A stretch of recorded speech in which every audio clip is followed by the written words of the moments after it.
and Sharma sir, Rajendra sir, dear staff and students, all of you, good luck and good wishes for the outgoing batch. Second years, those who have finished. Really, it's a very happy moment and at the same time sad moment also that all this academic year, this 1 year, you have come to the college regularly. You have a lot of memories in the college, isn't it? So, after the examination, you will be missing all this. But I wish that you should not discontinue your studies. అర్థమవుతుంది అందరికీ? All of you understanding?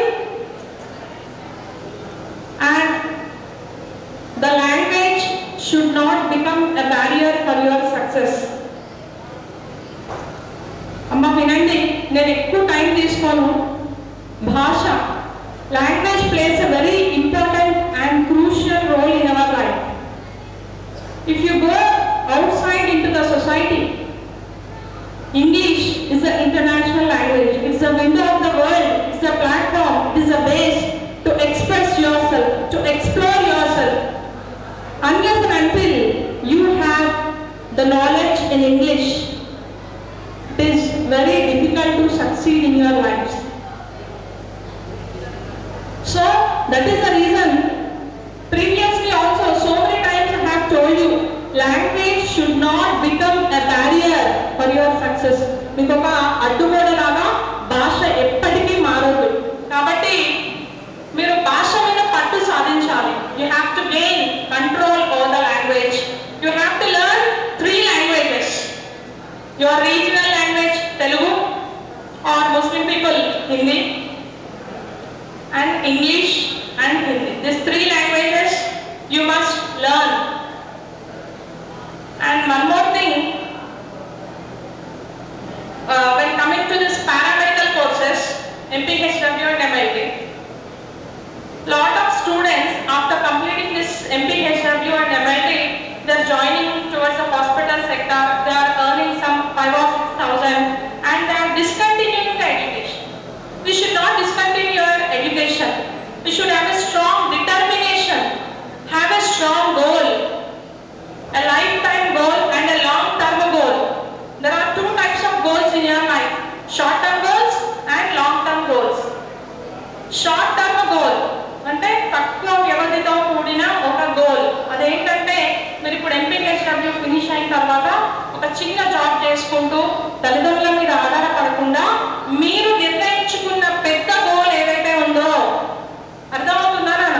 ఆ పెద్ద goal ని reach అవ్వడానికి ఈ చిన్న చిన్న goals ని రీచ్ అవ్వకుంటూ మీరు ఎకనామికల్ గా ఇండిపెండెంట్ గా ఉండి మీరు ఆ పెద్ద గోల్ ని రీచ్ అవ్వాలి. ఇందాక అమ్మాయి చెప్పినట్టు Vaishnavi, so the social media, smart phone నిజంగా టైం అంతా కన్జ్యూమ్ చేస్తుందమ్మా. చూస్తున్నా చాలా మంది. Actually smart phone is a very very necessary tool when we utilize the smart phone in a beneficial way. ఎప్పుడైతే మనం దాన్ని ఒక మంచి గ్యాడ్జెట్ గా ఉపయోగించుకుంటామో, you can learn so many things. మీరు ఒక రూమ్ లో కూర్చొని ఒక కోచింగ్ లేకుండా, ఒక మెంటార్, ఒక టీచర్ ఎవ్వరు లేకుండా మీరు కేవలం ఆ చిన్న స్మార్ట్ ఫోన్ తోని మీరు ప్రపంచానికి మిమ్మల్ని మీరు పరిచయం చేసుకోవచ్చు. అట్లాంటి ఒక వెపన్ అది మీరు గుర్తించట్లేదు. ఎంతసేపు phone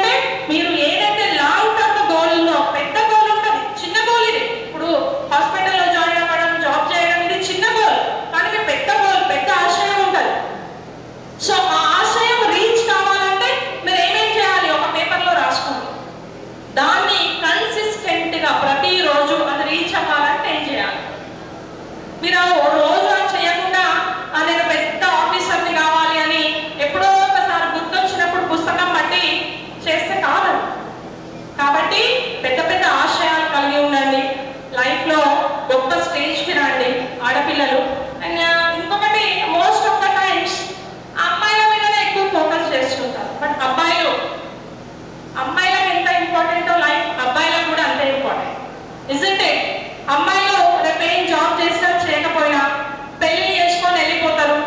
if they get a good husband వాళ్ళ జీవితాలు మంచిగానే ఉంటాయి. What about you? సపోజ్ నేను లైఫ్లో సెటిల్ అవ్వలేదు అనుకోండి, మీకు ఏ జాబ్ సరిగ్గా రాలేదు, సరైనది రాలేదు, మీరు మంచి వాళ్ళే, కానీ మీకు సరైన జాబ్ లేదు, సరైన టైంలో అవకాశాలని మీరు వినియోగించుకోలేదు, అప్పుడు ఏంటి మీ పరిస్థితి? ఎందుకంటే జీవితంలో టైంతో పాటు money is also very very important. Money లేకపోతేనే అన్ని గొడవలు స్టార్ట్ అవుతాయి ఫ్యామిలీస్లో. అర్థమవుతుందా? సో కాబట్టి మీరు కూడా సెటిల్ అవ్వడం అనేది చాలా ఇంపార్టెంట్. మీరు ఏ రకంగా సెటిల్ అవుతారు, మీ లోపల ఏ టాలెంట్ ఉంది, ఆ టాలెంట్ మీరు బయటికి తీసుకురండి. ఒకప్పుడు మన దేశ చరిత్ర తీసుకుంటే ఎంతో మంది మహానుభావులు వాళ్ళ దగ్గర ఎలాంటి స్మార్ట్ ఫోన్స్ లేనప్పుడు, ఎలాంటి డబ్బులు, ఎలాంటి రిసోర్సెస్ ఏమీ లేనప్పుడే ఎన్నో గొప్ప గొప్ప విజయాలు సాధించారు. ఎందుకంటే they have a strong determination in their mind that they have to be in that position. So ఆ డిటర్మినేషన్ ఉంది కాబట్టినే వాళ్ళు ఆ రేంజ్కి వెళ్ళారు. కాబట్టి మీరు కూడా ఒక మంచి గోల్ పెట్టుకోండి. ఇంకొకటి నేను ఎస్పెషల్లీ యూత్కి చెప్పాలనుకుంటున్నా, marriage is the deciding factor for everybody's life. మీ జీవితం 90% ఆఫ్ యువర్ లైఫ్ డిసైడ్ అయ్యేది మ్యారేజ్తోనే, అంటే మీకు దొరికే లైఫ్ పార్ట్నర్తోనే. If your life partner is good, everything is good. అర్థమవుతుందా? ఒకవేళ మీ లైఫ్ పార్ట్నర్ గుడ్ కాదనుకోండి, బ్యాడ్ అనుకోండి, ఒక ఇన్స్టాన్స్లో, అప్పుడు ఏంటి? కాబట్టి economic empowerment is very very important. నేను ఓన్లీ అమ్మాయిలను ఉద్దేశించి అబ్బాయిలే చెడ్డవాళ్ళని చెప్పట్లేదు. అబ్బాయి కూడా చాలా మంచి వాళ్ళు చెడ్డ ఆడవాళ్ళ వల్ల ఇబ్బందులు పడి అవుతున్నా నేను జెంట్స్ని కూడా చూస్తున్నా. సో కాబట్టి ఆడవాళ్ళకైనా మగవాళ్ళకైనా ఎకనామిక్ ఎంపవర్మెంట్ అనేది ఉండాలి. మీకు ఒక ఐడెంటిటీ అనేది ఉండాలి. అరే ఎవరికైనా మనకున్న సర్కిల్లో ఫ్రెండ్స్ కావచ్చు, చుట్టాలు కావచ్చు, అర్థమవుతుందా, నైబర్స్ కావచ్చు, మనకుండే సర్కిల్లో అరే ఏదైనా సమస్య వస్తే ఫలానా మన వాడి దగ్గరికి వెళ్తే నాకు ఒక సొల్యూషన్ దొరుకుతుంది అనే ఒక భావన మీ పైన ఇతరులకు కలగాలి. సో కాబట్టి ఇంటర్ అయిపోతుంది, సో మీకు బాధ అనిపిస్తుంది కాలేజ్ వదిలి వెళ్ళేటప్పుడు, రేపు డిగ్రీ అయిపోతుంది, లేకపోతే ఇంకా ప్రొఫెషనల్ కోర్స్ అయిపోతుంది. సో కాబట్టి life is a journey, we have to move on, isn't it? So Sharma sir గురించి ఒక వాక్యము. యాక్చువల్లీ సార్ కాలేజ్ ఉన్నప్పుడు నన్ను పిలిచారు. I have work as a principal. అప్పుడు సార్ వాళ్ళ పిల్లలు ఫారెన్లో సెటిల్ అయ్యారు ఇద్దరు. నాకు నిజంగా కూడా చాలా ఉంటాయి అన్నమాట. ఎందుకంటే Rajender sir used to run PMKVY, మెగ్మా, కంప్యూటర్ కోర్సెస్, అంటే ఇలాంటి కోర్సెస్ ఎప్పుడైతే స్కీమ్స్ ఉండేటియో అప్పుడు రన్ చేస్తుండే.